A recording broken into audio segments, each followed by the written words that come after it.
Hello, everyone. Thank you so much for being here. My name is Anna Saygı, and I am the director of Slash. Before I introduce today's speakers, I'd like to say a few words about Room. Room is Slash's project space dedicated to exhibiting work by local emerging artists selected from annual open calls by guest jurors. DJ Meisner's proposal was selected by jurors Nikos Kolon and Fernanda Partide Ochoa. DJ's exhibition title, Who is Pulling Your Strings, is an installation exploring the effects of our unprecedented exposure to algorithmic flows of images and symbols. It is on view until April 18th. I will now read the bios of today's speakers, DJ, Tibor, and Jak. DJ Meisner is an artist making mixed media work about conspiracy theories, spiritual experience, and being online. He works with the mediums of photography, painting, drawing, and sculpture. DJ is also a frequent contributor to and active member of the publishing platform Do Not Research. Over the past few years, he has made work about Point Reyes National Seashore, the Clinton crime family, and Project Stargate. The Defense Intelligence Agency's projects studying astral projection and out-of-body experience. Tibor Dieters is an Amsterdam-based artist whose work explores alienation, radicalization, and collective myth-making. His installations, photography, and digital projects examine how prolonged crises enable fringe online communities to exert influence over cultural and political identity. Moving between traditional Dutch craft, network media, and parajournalistic formats, his practice translates conspirational aesthetics and meme logic into objects and situations that circulate on and offline, often outside conventional exhibition contexts. Jak Ritger is an artist and theorist based in Boston and one half of the concept-driven video direction and production team, TRLLM. He's a core member of the New Models and Do Not Research Artist collectives, and his writing on technology and mass social phenomena has been published by outlets such as Days Digital, Kaleidoscope, King Kong, Aquila, and This.Art, among others. Currently, he's exhibiting a site-specific installation at Pharmacon in Bucharest as part of the man-made Horrors Beyond Comprehension group show centered on the work of David Dees, an artist that defined the visual language of conspiracy theory media.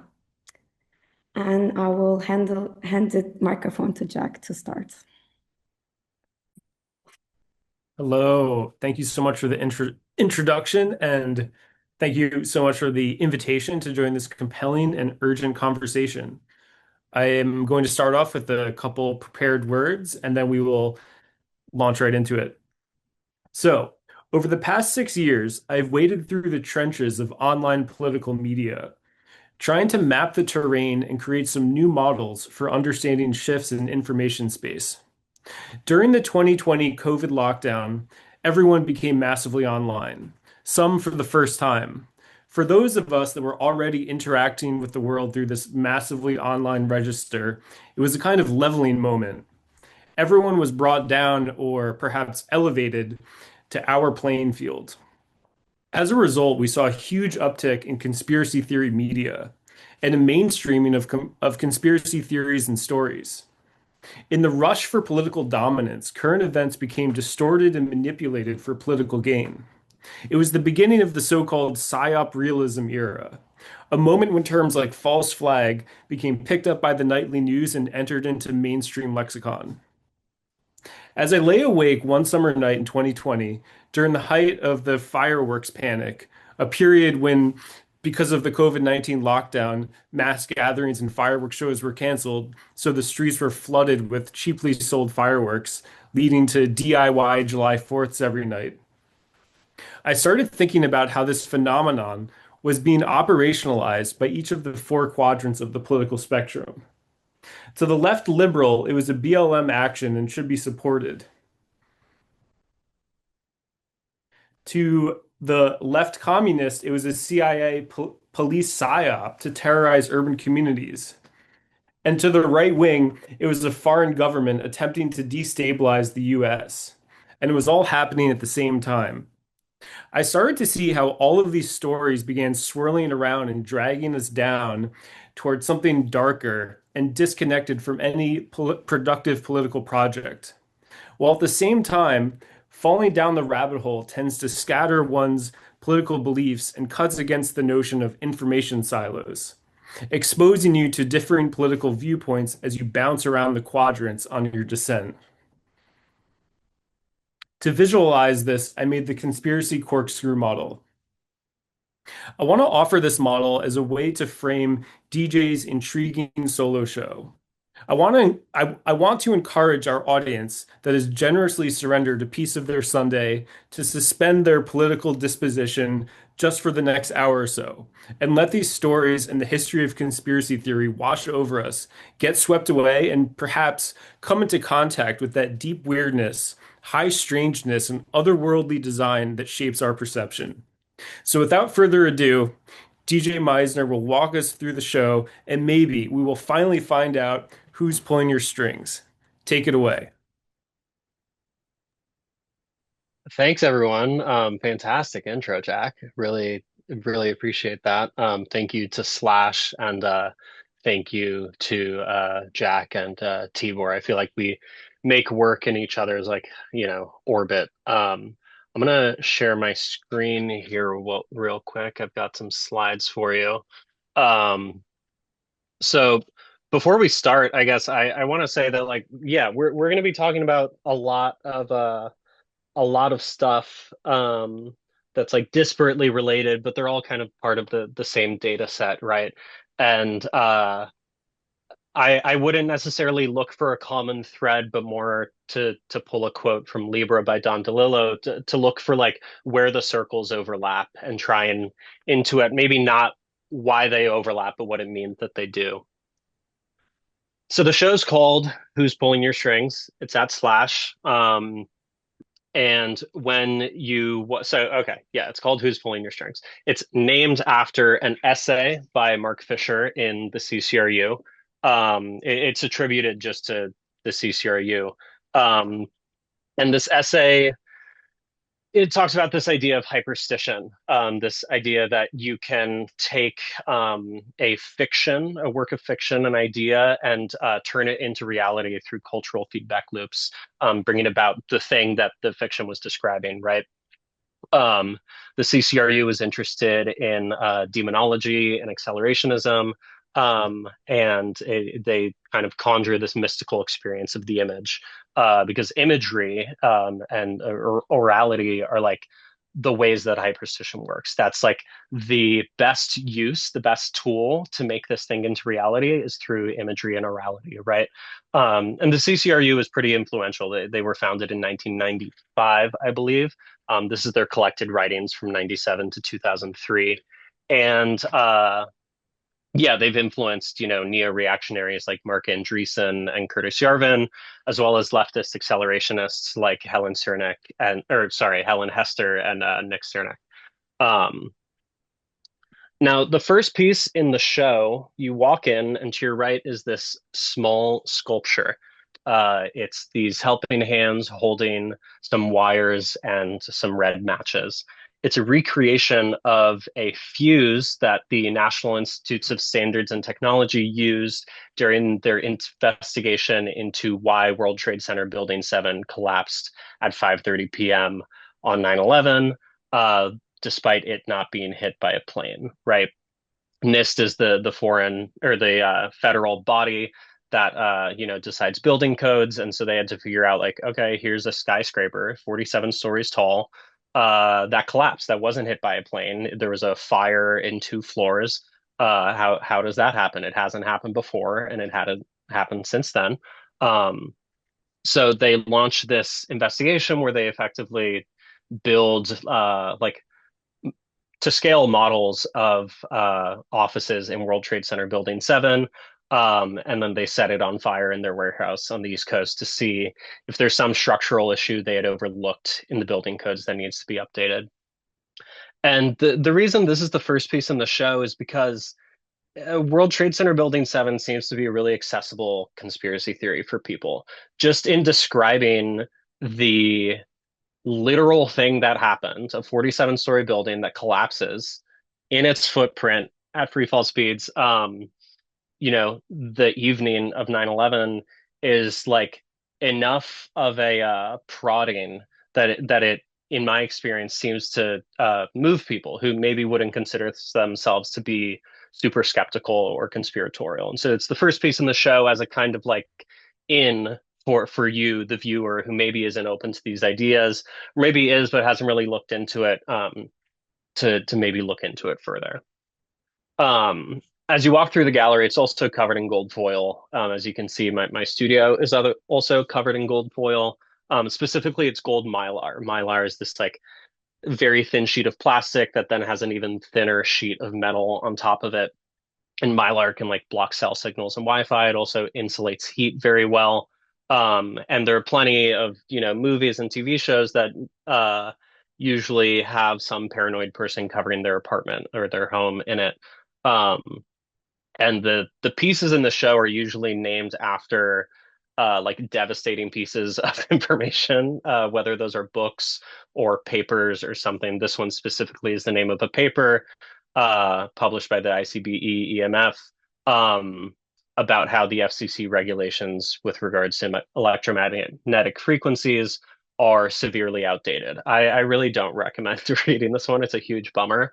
They make the argument that cell signals are our generation's Teflon.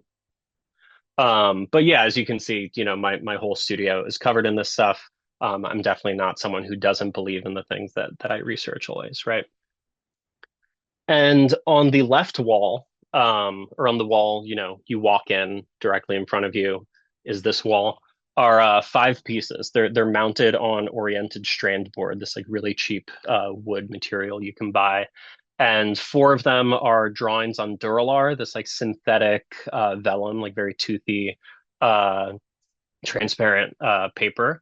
And then there's an etched platter in the middle. And the way I think about these is like they're kind of like psyop media training, right? So you're trying to go through the room and really like fine tune your pattern recognition, either consciously or subconsciously.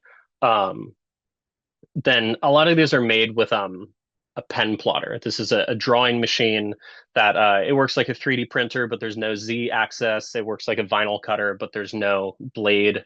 Um, and for practical purposes, the drawing machine is like, I don't work as an artist full time, and I recommend that people use a pen plotter because then you can make work while you're at the job that gets you money, right?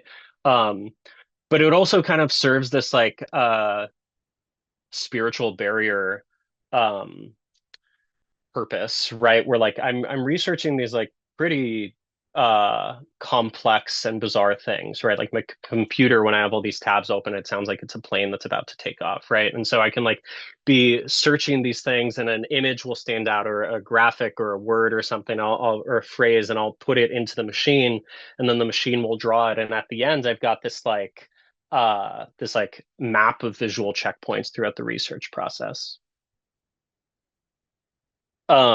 Two of the pieces specifically also have this graphite rubbing. It's just very simple graphite rubbing, and they're rubbings of the World Economic Forum building sign here in the Presidio. The World Economic Forum is I won't really get into it, but they're the subject of a number of conspiracy theories about, the machinations of private industry globally to establish the world's poor as a permanent renting class, which like sounds crazy, totally isn't happening. But anyways, they have a sign outside their building, and they weren't really stoked that I would go there weekly to just like do these graphite rubbings. So I had my vinyl cutter cut like to scale the vinyl logo, and it's on my window now, and that's where I would do the graphite rubbings. Um, the piece in the center is a platter etched using saltwater electrolysis, and it etched into it is Alex Jones's signature. Um, the decay of like institutional trust and legitimacy over the past few decades has led to Alex Jones being frequently one of the first people to report on a number of conspiracies that end up being true. Plenty that end up being not true, but also plenty that end up being true, right? And so I think of these as like, these relics, like they're made in metal. They're like etched using this like very abrasive process. And so they'll live on past us, right? And I like the idea of like looking back to a time when there was like a relic to this figure, whether that's a relic that's like Julius Caesar or a Confederate general. I'm not making the claim, but the material quality of looking back is something I think about. And here are some like short gifs on the process of making these.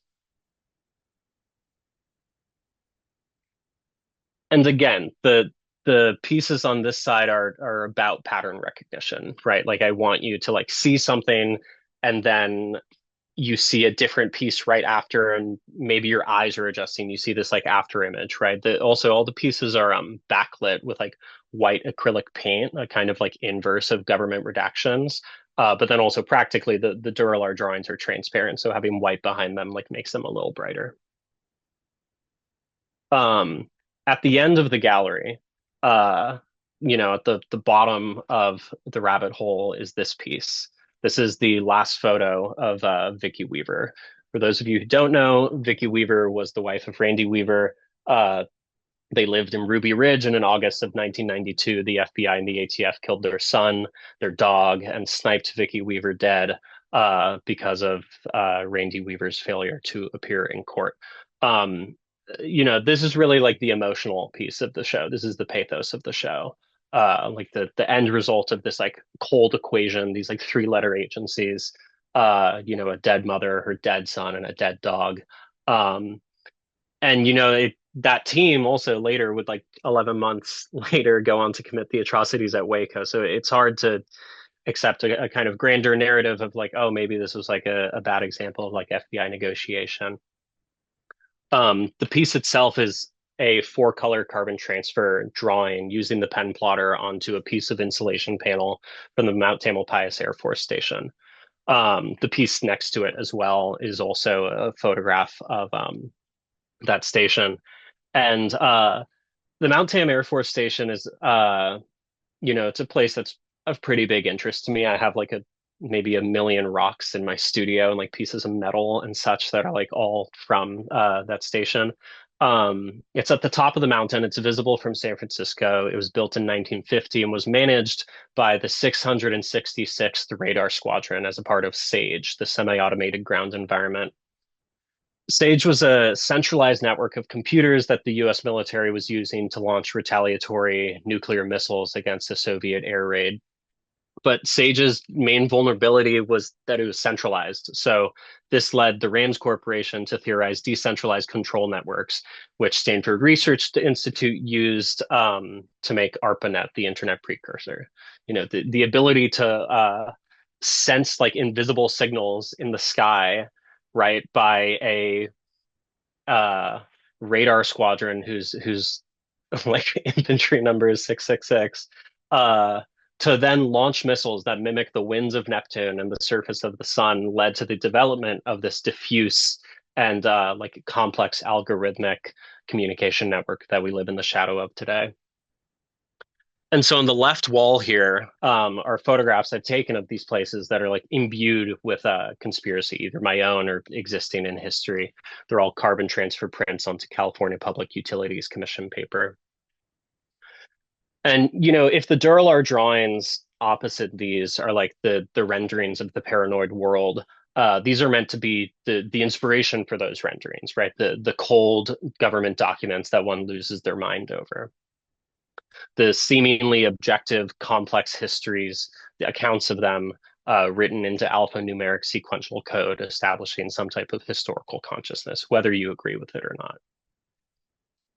And so then you end up back at the match sculpture, your prompting for the show, a relic, from a building that fell from the sky from a fire and long forgotten in the wake of its fallen taller brothers.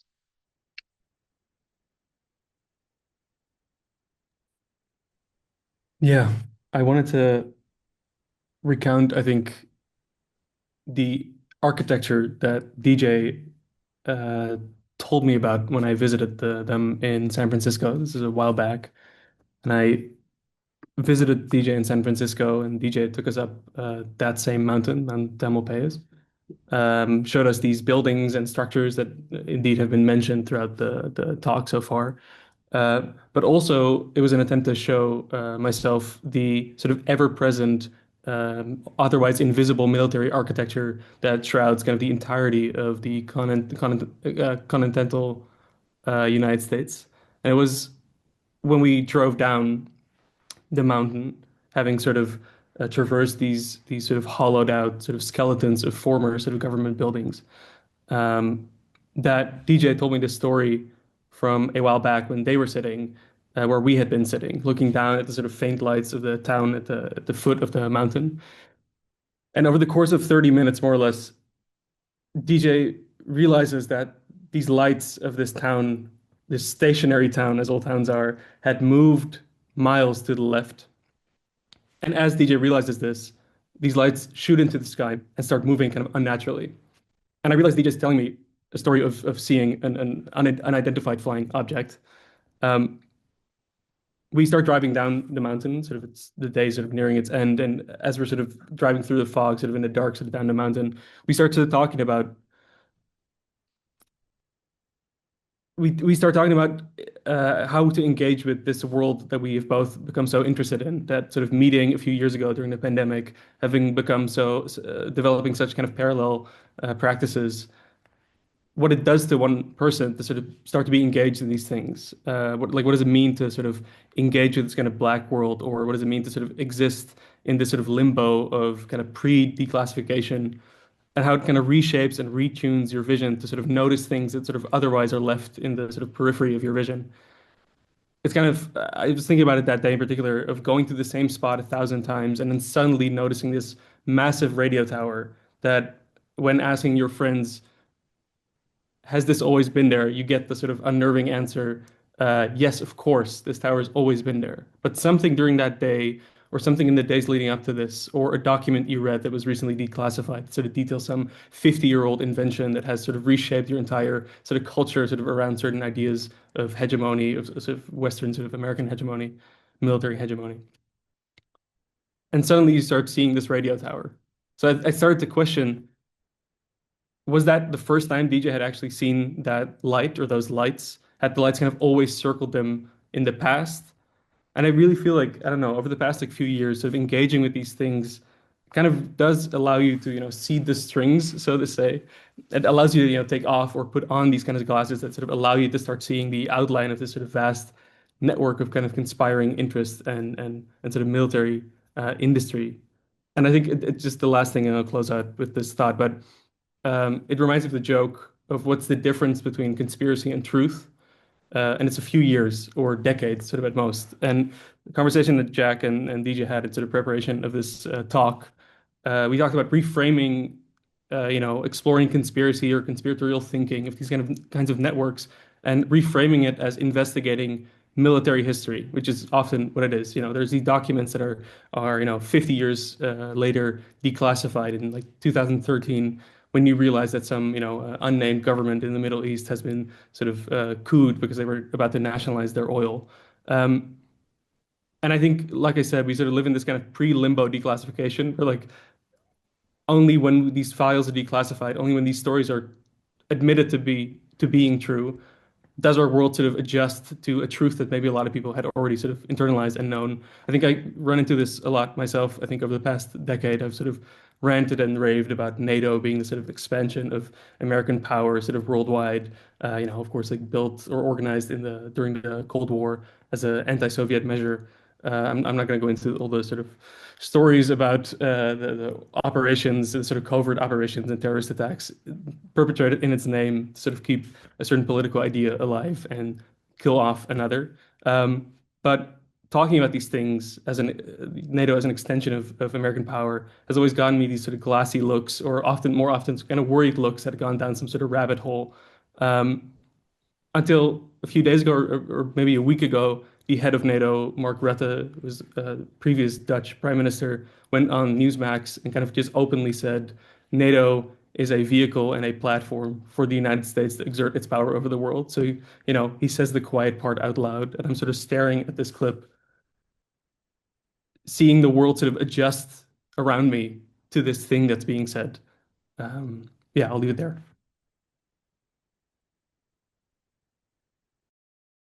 Yeah, it's interesting the conversation we had about that UFO I saw, right? Like it was in Point Reyes. It was like I was looking at what I thought was Pacifica, like from Point Reyes, and the lights over the course of 30 minutes, I realized have moved all the way across my field of view, and then I see them Right. and they move up, right? And there ended up being a Coast Guard helicopter that was flying out there later, like just circling that area.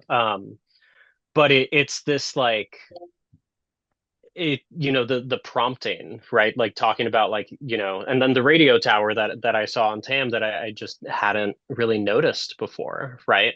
And one can be incredibly conspiratorial and be like that wasn't there last time, but one can also be a lot more honest and acknowledging like uh I that whatever that shape was not like heavily weighted in my data set, right? um and it makes me think of like uh people seeing trains when trains were first invented and they were moving so fast that their eyes like couldn't adjust to it, right? Um, which like there's a very literal allegory to UFOs as well. But I think what we both found to be really interesting about that experience also is that like the way to convey these things is like in terms of metrics is like most effective orally, right? That Mm. it's like through telling the story to someone who's like hostage in your car and you're like driving down a mountain is like actually numerically going to convince more people. I mean, if they could all experience that, right? Or, short form video content, right? Like not that many people are going to read uh, Paul Williams, like Operation Gladio. I think it's Paul Williams, right? Mm. Um, or NATO's secret armies. But if there's a TikTok of it, it's like so going to be way more transmittable, right? And so I feel like the way we've kind of spoken about it is like the emphasis on one, like a declining institutional trust paired with uh like just learning shit you didn't learn in school, right? And that then combined with like the inherently paranoid style of being served a video that so resonates with you. Um, it's like conspiracy theorists are swimming in the waters that like normal people are going to be drowning in, right? Like there's a type of like ready to go with regards to neo-orality that I feel like will be really interesting to discuss here. That I think Tibor and Jack, both you guys have like seen kind of like this emphasis on the visual and the move from like written word past that.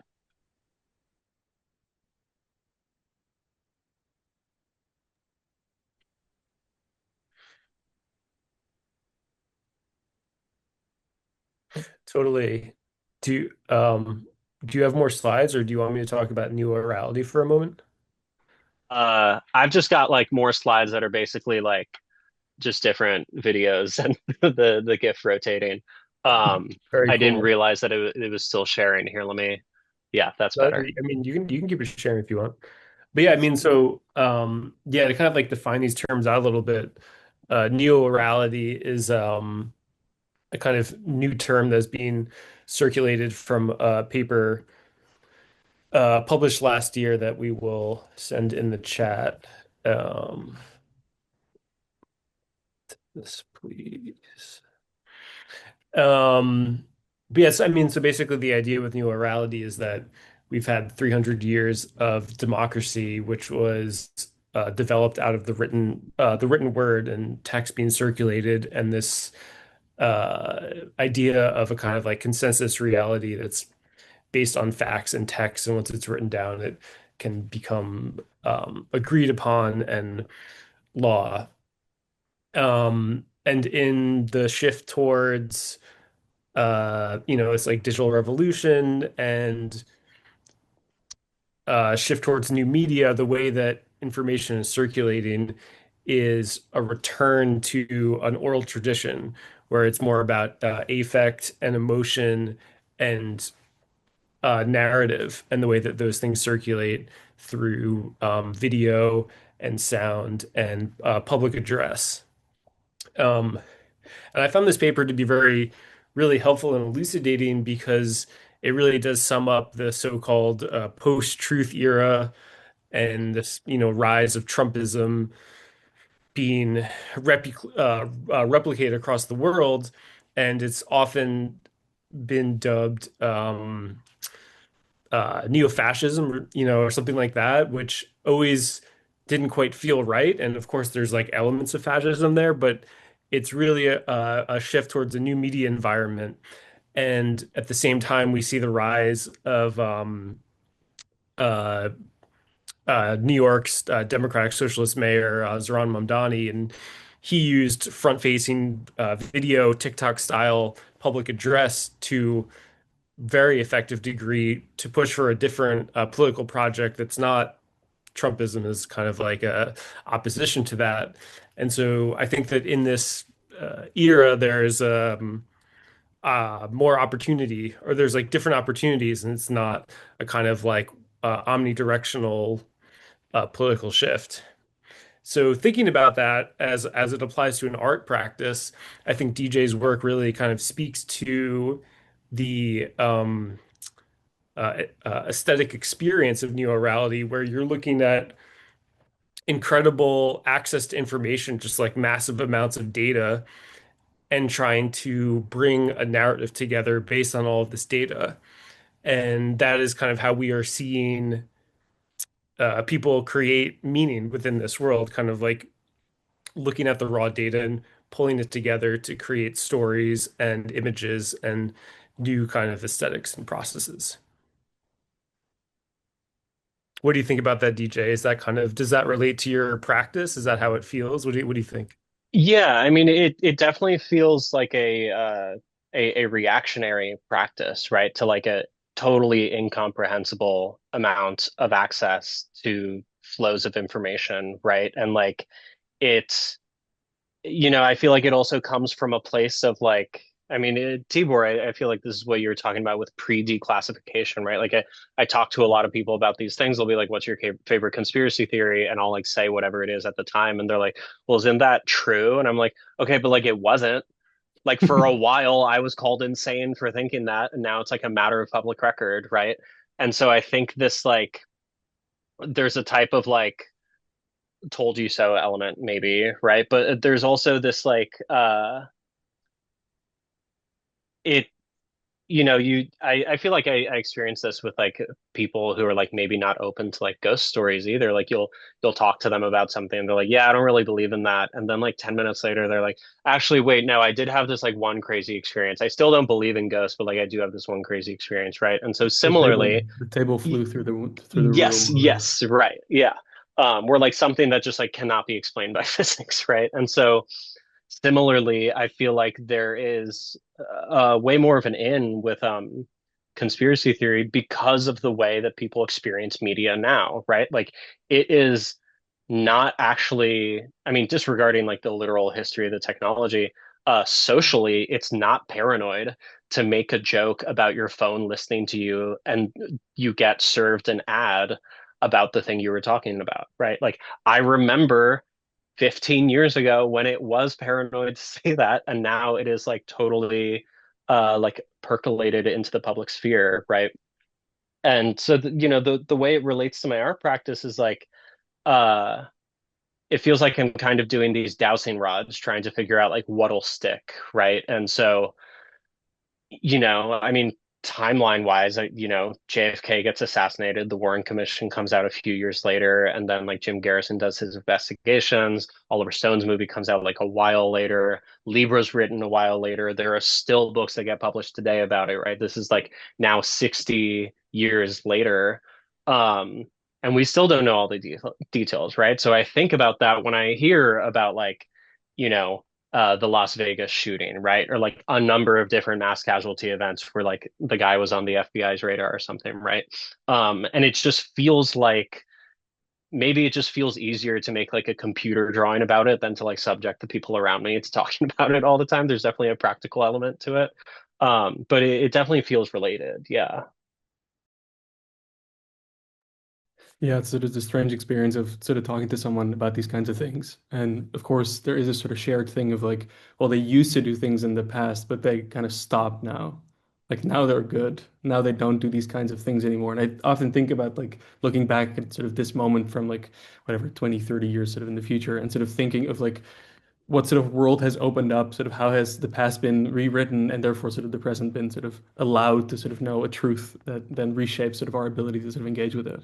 I think, yeah, a lot of those conversations are weirdly frustrating, but also such a sort of strangely beautiful thing that, particularly I think in the past few like years, so much of the things that you and I and Jack and the people that we work and collaborate with, the kind of language that we use, the sort of discourse, the jargon, it's become so normalized. You know, it's like sort of seeing sort of incel forums and incel discourse suddenly becoming seeing it tweeted by the vice president of the United States. You know, like that kind of sort of the strangeness of the rhetoric that I think I grew up with, or in my early 20s, was this kind of esoteric, sort of almost like mimetic, magical language that sort of would open up doors and sort of open up like ways of perception that are now very commonplace in like people's regular engagement with like a geopolitical event, that instant doubt is cast on like a legitimacy of a reporting on a thing that I haven't seen, I think, ever, I think, in my life up until this point. I think this intensely, obviously, with the sort of accelerant of certain presidents of a few of the past few years, sort of conflicts of the past few years, and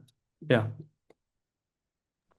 Yeah, and there's I mean, what you're talking about and kind of an element running throughout the show is this hyperstitional element, this hyperstitional dynamic, and something in the text about the show that you shared beforehand has really stuck with me. And this idea of the um, the deprogramming, the the way that we kind of reframe something after the fact actually creates its own entity. And so like the satanic panic created uh interest in Satanism, and the deprogramming from these cults like created the cults as a kind of unified element, whereas before maybe it was just kind of like disparate uh different situations happening.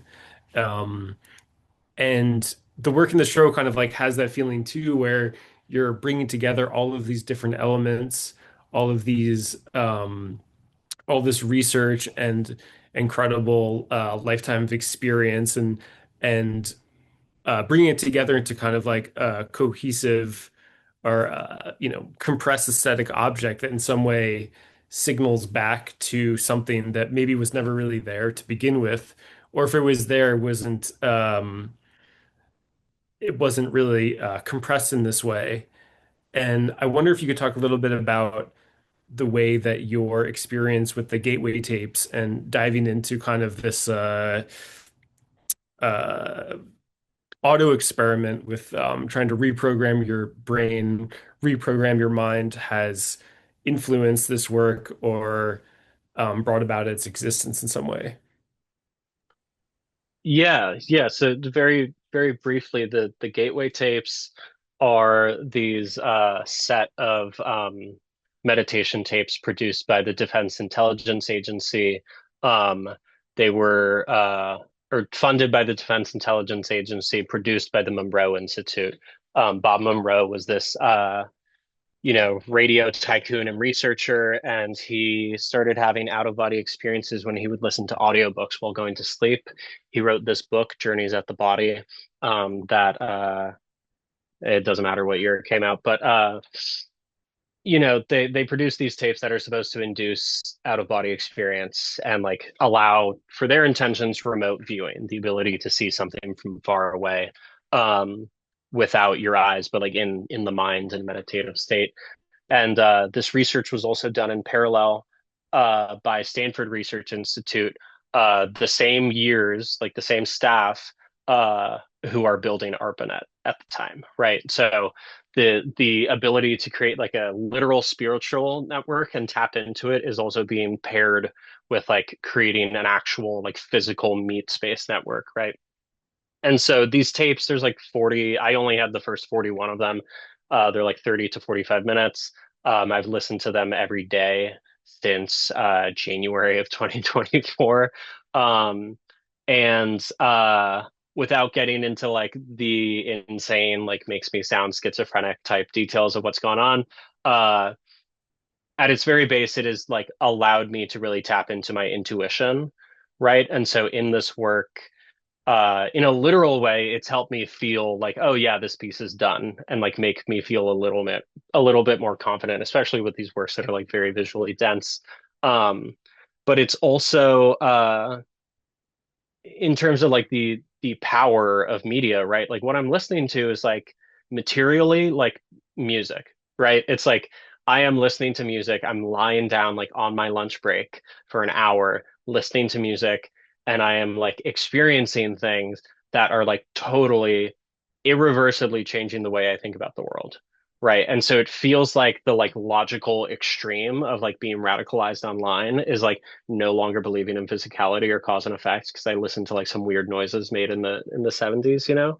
Um, but I also want to say just on the hyperstition thing too, um, you know, it's interesting. The essay, the Who's Pulling Your Strings essay, you know, there's this person who is like talking about how they were like uh you know, like ritualistically, it's a fictional essay, but they're like talking about how they're like ritualistically abused by the CCRU, and then they were rescued by these Russians who were also abused, not by the CCRU, but by like the Soviet version, right?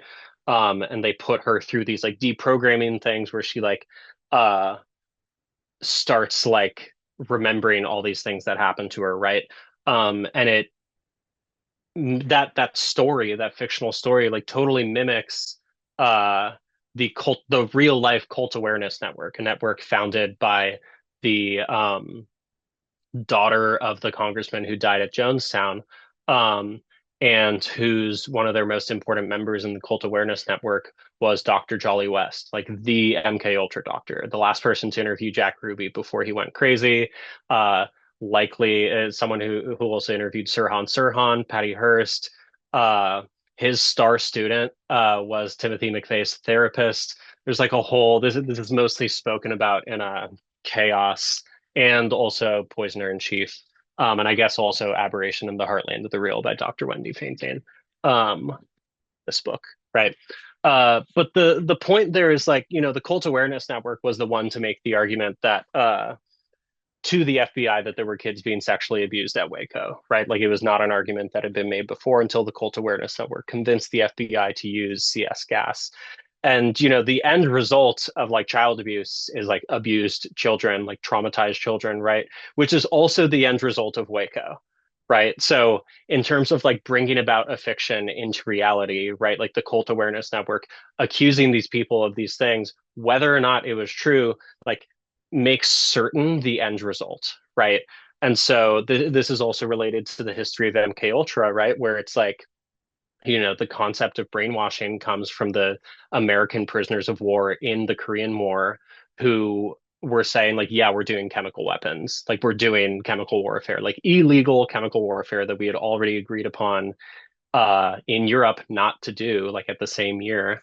Um, and the CIA and the public US government was like, these guys must be brainwashed. There's no way that's happening, right? And these things are still relevant, right? They end up developing like significant projects for MKUltra through that program.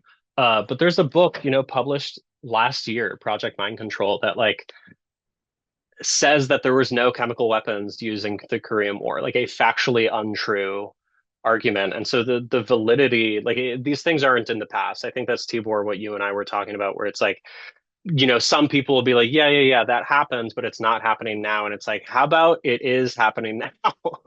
Like, how about it totally is, right? Not to go on a tangent, but yeah, I just figured that that was a good place to mention.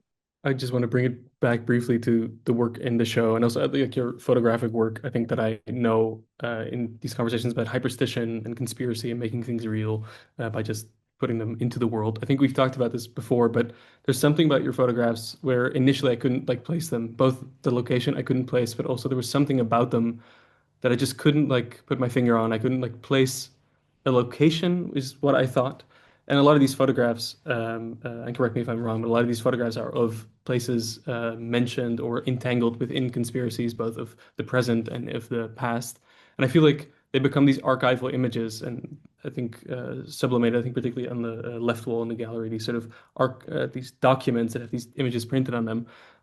There are these sort of photographs of spaces and places where conspiracy has happened. People have conspired, groups and institutions and have conspired together. But there was something about it that still like didn't click for me. And you keep posting these photos and posting these photos, and I keep on seeing these sort of flashed images of a thing that I can't put my finger on. And at some point, I think it clicks where like we're looking at something that happened in this place, something like happened in the past, which of course, like reading about these things and engaging with conspiracy does in and of itself. You sort of read about the past and sort of come to a better understanding and analysis of the present and these kinds of operations that sort of take place, like you're saying, still. But what I came to understand kind of about these images, or at least what I am reading into them, is that it also feels like they're pulling from the future. They're pulling from like the post-declassified sort of limbo. They're pulling they're photographs in places where conspiracy may have not happened, but by you photographing them, a conspiracy will happen on this place. And I think that sort of feedback loop of knowing that wherever you point your camera, there will be a conspiracy that will be revealed in about 50 years, is a very strange experience, a strange, very strange thought. And I think particularly, I guess we don't have that much time left, but like particularly that wall of those documents that have these photographs of them. If there's something you can say about those, just the materiality of them and those images. Yeah, it since we're talking about hyperstition, we get to disregard cause and effect. And so I'll give an example of something that happened after I made them, right? Um, with the recent release of the Epstein files, as many people were like, oh, let me search like my special interest in this thing, right? And so I was looking at the Presidio um, to see, because the Presidio is right next to my studio. The Presidio is also the location of the Presidio scandal talked about in Program to Kill and also in Eye of the Chicken Hawk.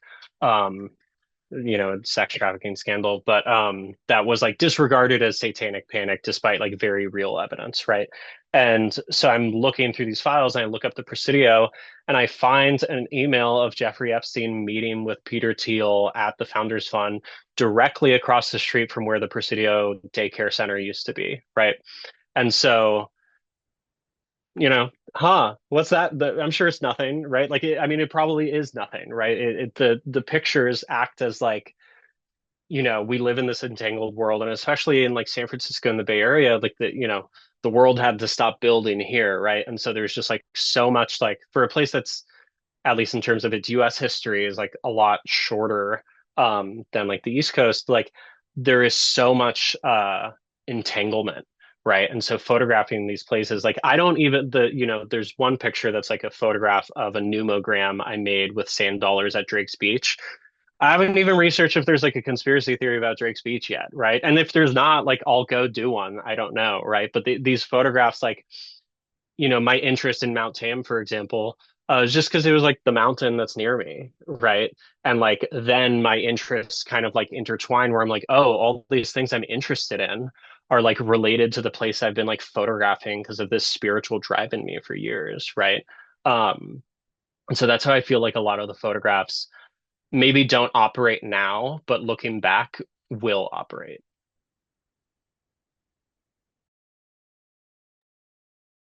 Yeah.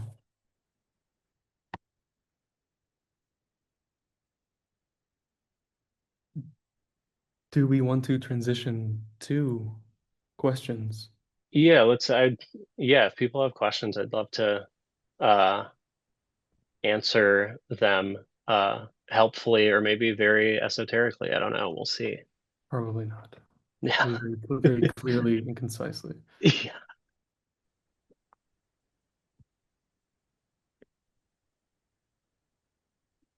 Yeah, well, while people send their questions in, there's just one thing I wanted to throw in about the materials and using the pen blotter uh, is something that I find really uh, is really poetic because it's a tool that was invented for simulation of chaos, where they would send these very complicated mathematical formulas into the machine, and then it would run, creating these spirograph type designs as a way to see if we could mathematically create chaos within this closed system.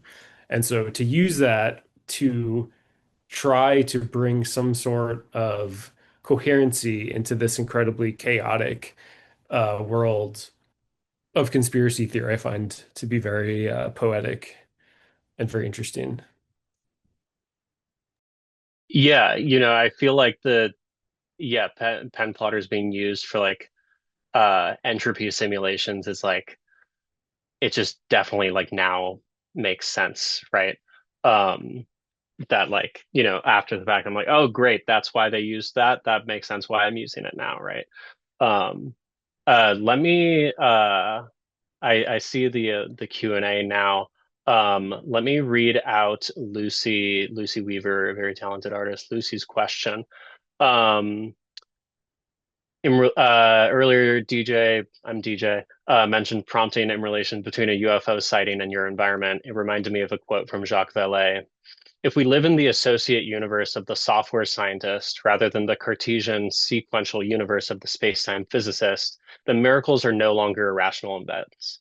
Instead, we may be traversing incidents by association. If you believe that the universe is a universe of information, then you should expect coincidences. That's the end of the quote. I'm interested if you differentiate from the cybernetic networks and the technical machinery guiding media, politics, and the actions of a state versus the more spiritual, metaphysical relationship between human sensing and information. I see your work as often entangling these two viewpoints. Do you tend to prefer one over the other? How do you negotiate that in the work? Um, yeah, so the great question. Thank you, Lucy. Um, I mean, I've always thought that like, the deep state has the best understanding of cybernetics, right? Like they have like such a fantastic ability to like manipulate the world, right? Continuity of government or whatever, right? And so in terms of the joining between that and like the spiritual and metaphysical, like sometimes I really struggle with that, right? Like I've read the books about the UFOs. I know that a lot of them are probably just like military planes, right? Um, but I also have read the books about people having spiritual experiences, seeing what ended up being confirmed to be like a literal, just like stealth helicopter, right? And so I feel like where I've come down on is that people, when they experience like new technology, like have a spiritual experience, right? Um, but sometimes that doesn't work for me. But I at the end of the day, though, like we we live in the world where both exist, right? And so my understanding of it uh doesn't have to like if I don't have it, I'm not insecure about my lack of understanding because I know they're both real, right? I know that like we live in the space where both of those things are true and where like those things mean something. And so their their ability to like make sense to me is just like a skill issue at the time. Um, Yeah, and I would just throw in this kind of this uh this breakdown, this opposition between like a cybernetic understanding of the world and a kind of like metaphysical spiritual one. I think that we are seeing more and more of bleeding between these two realms, and the kind of like original schism between a more socialist like cybernetic understanding of um dispersed computation and the more capitalist social programming framing of it. I think we're seeing a return towards like a cybernetic understanding. People are kind of like trying to use these systems with more intentionality, and that's also something that I've seen in DJ's work, and kind of this idea of psyop media training, and trying to kind of like become more savvy with these ideas, and not kind of uh, not not let yourself become operationalized by them so easily.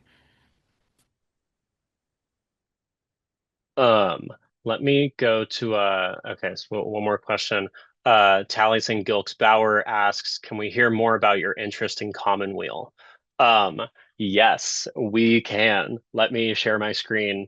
I'll keep this short because there's like a lot of places it goes. Um, but this relates to Tibor, what you and I were talking about. Uh, Commonweal is just this, it's this like alt health like cancer treatment retreat center. They do a handful of things. They're in Bolinas, right? That Commonweal is visible from the Air Force Station on Mount Tam. It's visible sort of from SF, like on a clear day. It's only 13 miles the way the crow flies. Um, and it is at the site of well, first off, I would just go to Commonweal because like it's a really pretty, like that trail, the Bolinas Point Loop is a really pretty hike you can do, right? And it has like these cool like towers, these like over the horizon radar towers that I'm obsessed with. It also has, a number of insulators just like on the grounds, these like ceramic insulators, or these like, oh damn, it broke. That's fine. These like plastic like wire strainers, right? Um, and then I just start researching it, and you're like, oh wow, like I can like imbue meaning into the world, right? So it's this, it's at the former site of a Marconi slash then RCA transmitting station. It was built in 1914. They had these like rotary spark gap transmitters that would like vibrate wires to like send out information, right? And then it's bought by Commonweal many years later, right? It was built by Marconi, who was like a famous fascist, right? Michael Lerner, who ends up buying the space, who I'm sure is a nice guy. I'm not making any accusations about Michael Lerner. Buys the space, starts Commonweal. Michael Lerner went to the Dalton School when he was younger. That is the school that, like, many, many years later, Jeffrey Epstein taught at. Again, these are this design is mainly not to show you like what the actual connection is, but that there is one, right? Um, Wait, and wait, also wait. if you, yeah. What is Commonweal? Commonweal is a cancer treatment center Okay, retreat in Bolinas that is gotcha. Okay, I at think the site of a former Marconi station, right? It gotcha. exists today. You can like go visit. They have a gallery. They have a really nice building. Everyone there is pretty nice. But just because it's in a place where stuff happens, there's like a crazy history, right? What's very interesting also is that the receiving station, so there's the transmitting station, the receiving station, which gets decommissioned, gets bought by Synanon, and then almost gets bought by the Moonies after Synanon. And I just think there's like this very beautiful, and I don't know what it means, but this is a piece I'm working on. It's etched into a piece of metal from Mount Tam. This is like the design. It's drying downstairs. Um, but I just think there's this like really beautiful world in which like whatever those overlapping interests are, like for some reason, like a like cancer retreat, a cult, and like a like fascist radio station, like all see the same piece of land as like, yeah, no, that would work. That'd be great if we could use that. I don't know what that means. Like, I don't mean it in any other way than like it's just beautiful that we live in this world where these things kind of overlap. And so this was a diagram where I was really trying to like extract as many connections as I could, which is something I do a lot. This is like a diagram I made for the DNR book club for like all the connections of characters in Vineland by Thomas Pynchon, which was made into one battle after another. I've got a handful of those around the studio just for different books and stuff. But yeah, that's my answer to that. I think we'll know in more or less 15 years why this plot of land is Yes, so important. yes, totally. So Yeah, don't worry about it. Just keep yeah, on making work about it. yeah. Grace Menninger asks, can you talk a bit about the purpose of empathy in your work? Do you empathize with the conspiracy theorists? The pathos of the image of Weaver as a ghost is super haunting and sticking with me. Um, yeah.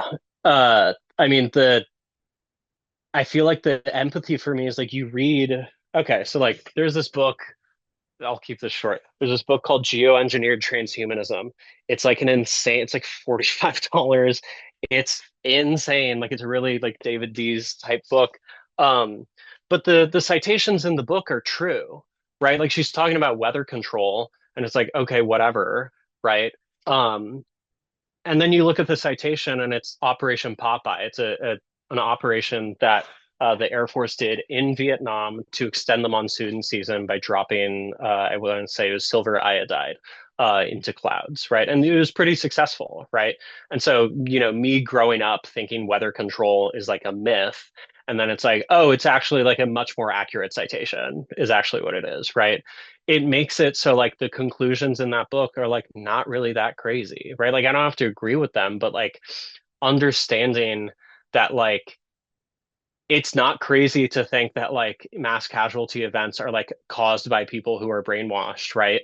If like the government spent like millions of dollars trying to do it, right? And like if, some of the most recent New York Times bestseller books say, no, it didn't work, but like the other ones that have to be published through third-party publishers say they do, like there's this affect of like they don't want you to know that obviously makes it more convincing. Um, but I also just like it's hard to research these things and not just like I mean this is the gateway tapes relation too. Like it's hard to like have one foot in, one foot out, right? Like I definitely research these things. I'm like, okay, well, yeah, I guess I believe that, Like, I guess that's a thing I think, right? And so, I've written about this in the pieces published in DNR that like I don't understand how people can like research these things and then not believe them, right? Or not believe uh some different manifestation of those things. Like it seems super compelling and understandable, and it makes it seem like skepticism is just like a lack of historical knowledge. Yeah, it feels like going back. It's like looking into an LED light for too long. It's sort of leaving this afterburn, this image into your head, and then you start looking around and you just keep on seeing it everywhere. So it's very hard to sort of engage with these things without, you know, uh, it's good to step away every once in a while. I just also want to say. Yeah, and I would quickly just say that like the empathy I feel like is the anchor that brings it into the field of art, and that looking at this work, the kind of empathy and pathos that you put into it, and all of the work, not just the Vicky Weaver piece, I think is what makes it so potent.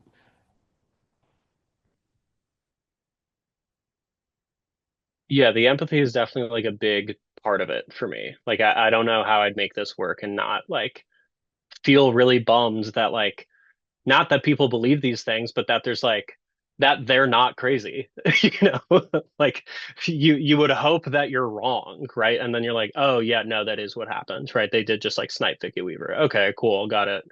Um, Ruben Dendinger asks, consensus reality breakdown seems to present opportunities for the far right and the far left. What should be the artist's political responsibility, if any, in this situation? Do you see your work as part of building a new consensus reality, i.e., counter hegemony? Um, yeah, I mean, I'm like definitely I have this allergy to like artists having a political responsibility. I feel like just because I grew up with like so much fucking dog shit art being made that like said it had this, right? So I feel like if there's a political responsibility, if there's a political context, I'm maybe not the one who's supposed to put it in there. Like if any critics or writers want to contextualize my work, I'm in the DMs, I'm open. Um, but I definitely, I'm not blind to it. I can see that like, you know, people talk about this with like political counter messaging, right? Like if you're able to like talk about weather control and not and also be like, no, I'm not actually a Nazi. Like that is compelling to people who maybe are interested in weather control, but like the only political outlet for them is like the super far right, right? Um, so I guess I see it as counter hegemonic in that way. But it's maybe like an afterthought for me. I don't know. I'm gonna think about that. But a good question. If I could Yeah, chime in also, or Jack, if you want to go you first. go, you go. Like, I think over the when we were more or less met like during the pandemic, there's this like huge like influx of like conspiracy sort of conspiratorial logic also here in the Netherlands, right? So I think an oft forgotten sort of object from that time is the sort of pseudo documentary of Janet Ossebaard, sort of famous crop circle enthusiast, who sort of makes the fall of the cabal, which sort of is then translated into like 20 languages, sort of uh, goes to sort of global and sort of really force multiplies the sort of conspiracy of like QAnon, that sort of the logic that sort of brings, the sort of augmented reality game that sort of experience of like seeing that happen live was. But then at the same time, it sort of emboldens and sort of creates a sort of aesthetic language for the real these cross-European sort of movements of like the Yellow Vest protests or these farmers protests that are sort of given in many ways a sort of aesthetic language and real or mythical sort of enemies to sort of fight, the sort of cabal, you know. So there is a sort of of the people, the joke, I guess, is that like conspiracy is socialism for the poor or something, or insofar that like there's a cabal of people at the top, you know, and there's the Parenti quote of like, well, if teachers sort of come together, it's called a union. If the rich are coming together to sort of work in each other's interest, it's called a conspiracy.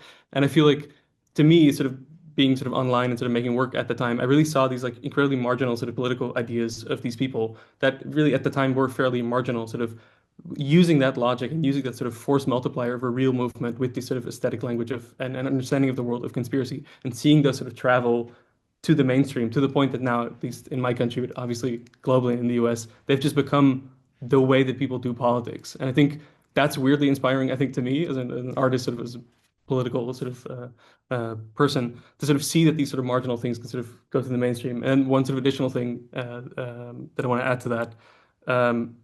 The NATO expansion of the next like 6 years that will up at least the Dutch sort of NATO budget 16 billion in total would have been unthinkable like a few years ago, because my entire life, I think, living in this country, I've been told that there's no money for healthcare, there's no money for housing, there's no money. And I think most importantly, you can't fundamentally change the system. This is sort of more or less the politics from now going on, going into the future.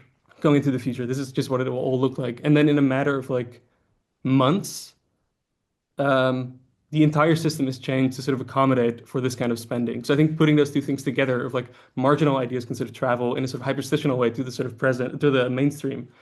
And you can change the system fundamentally in 3 months. I feel like, to me, there's some sort of very fertile ground for a type of sort of political engagement with explicitly that aesthetic language that is so mutual community creating. Like, there is a sort of way to talk about incredibly complex sort of geopolitical relationships and intercontinental relationships that uses a slightly more flowery language, but like makes you really be able to connect with your like half brother who believes in this kind of stuff.